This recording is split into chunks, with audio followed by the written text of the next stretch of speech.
Il y a quelques semaines, je vous avais dit que j'allais commander donc une interface audio. Eh bien, ça y est, j'avais fait mon choix et je viens de le recevoir. Donc, il est là, le voici. C'est le M Audio M-Track Solo. Voilà, donc j'avais choisi celui-là, pourquoi? Parce qu'en fait, c'était le moins cher. Et surtout que du coup j'ai réussi à vendre sur le bon coin le câble Rielton que j'avais acheté pour Rocksmith Plus et j'ai réussi à le vendre 20 euros. Donc celui-là je l'ai trouvé sur Vinted, il était pareil à 25 euros. Donc voilà, sur la description il y avait marqué état neuf. Donc j'en suis plutôt content. On va voir ensemble parce que je l'ai pas encore ouvert ni rien. Vraiment, je viens juste de l'avoir et on va voir ensemble comment ça marche, comment le brancher. Voilà, je le rappelle, hein, je connais absolument rien du tout. J'ai quand même téléchargé un logiciel qui s'appelle FatBlob pour pouvoir lire la guitare dessus. Et donc on va brancher tout ça ensemble et surtout on va découvrir la boîte ensemble parce que voilà, je sais pas. Après c'est de l'occasion. J'espère en tout cas que ça marche. Et vous me direz en commentaire si j'ai fait le bon choix ou pas après la vidéo. Allez, on se retrouve de suite pour l'ouverture. Donc voilà, on va ouvrir ensemble la petite boîte d'interface. Hop. Donc vraiment, j'ai fait une affaire, je suis content. Sur Amazon, il a été affiché à 40 euros. Et là, je l'ai eu à 20 euros. Et sachant que j'ai vendu le câble à 20 euros. Donc en fait, il m'a coûté que 5 euros, quoi. Donc là, on a des papiers. Ok, c'est bien. On a la notice au cas où. On a là le petit livret. Ok. Et un petit carton pour télécharger le logiciel de pilote. Ok. Donc voilà. Eh, c'est vraiment 9-9, hein. Le gars, il a gardé le polystyrène et tout. Trop bien. Le câble. Voilà, le câble et l'interface audio.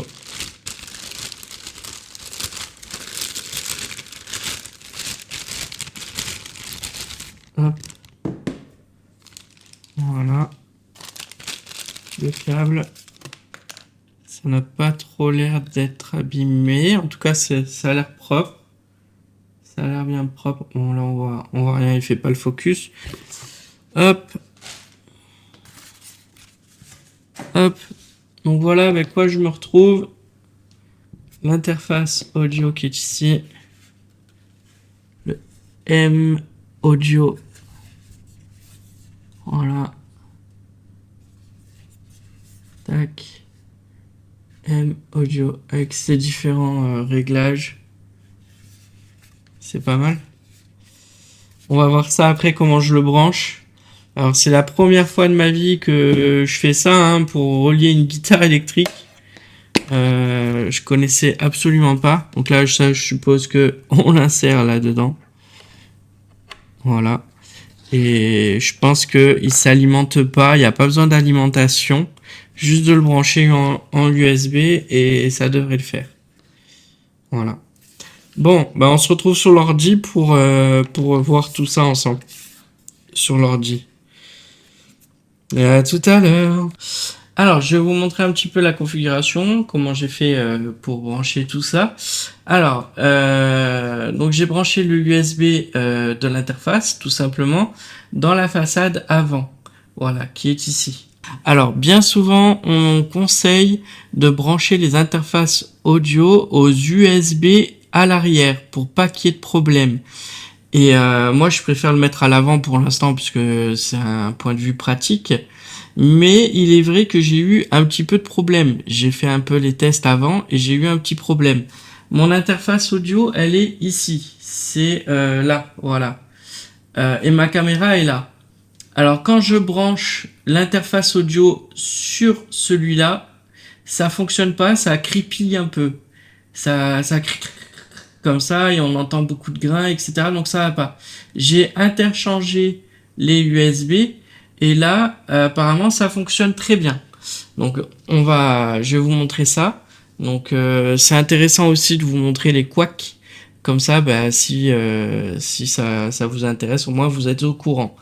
Donc l'interface audio est branchée en USB ici et ma guitare qui est branchée ici. Hop là. Avant de tester, je voulais vous montrer que il fallait bien installer le pilote. Voilà, le pilote ici, M-Track Solo.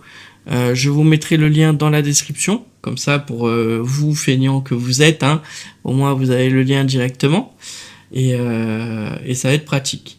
Donc maintenant on se met sur le logiciel Fat Blob. Donc maintenant je vais vous faire le test. Donc c'est parti, on va voir ensemble s'il y a du délai, si ça a bugué ou pas. Alors pour l'installation ça a été simple, j'ai fait en sorte de mettre la sortie sur le casque, l'entrée sur ligne 1 et 2. J'ai bien pris en compte de cocher les cases active input channel et j'ai décoché le mute audio, comme ça au moins on entend le retour sur le casque. Et en sensibilité sur l'interface audio, j'ai mis sur 9. Voilà, vous savez, vous avez les petits potards dessus là, où on peut régler de 1 à 10, et ben j'ai réglé la sensibilité sur 9, comme ça on a un bon son, un bon volume. Voilà. Donc c'est parti, on va voir ensemble ce que ça donne. Je vous mets un preset, je réinitialise les presets, comme ça au moins on est tranquille. Et c'est parti. Ah, déjà on a un retour. C'est pas mal.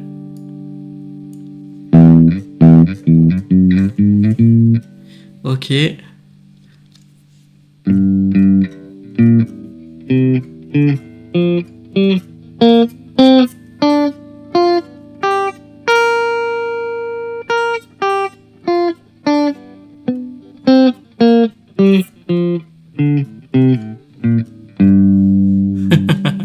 Donc c'est pas mal, le son est propre, on peut même peut-être augmenter un peu.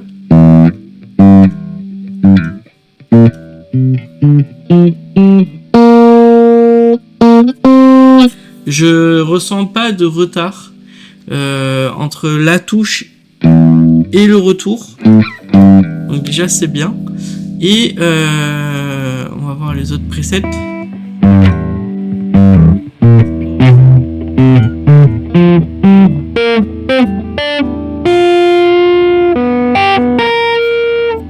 Ok, ça va.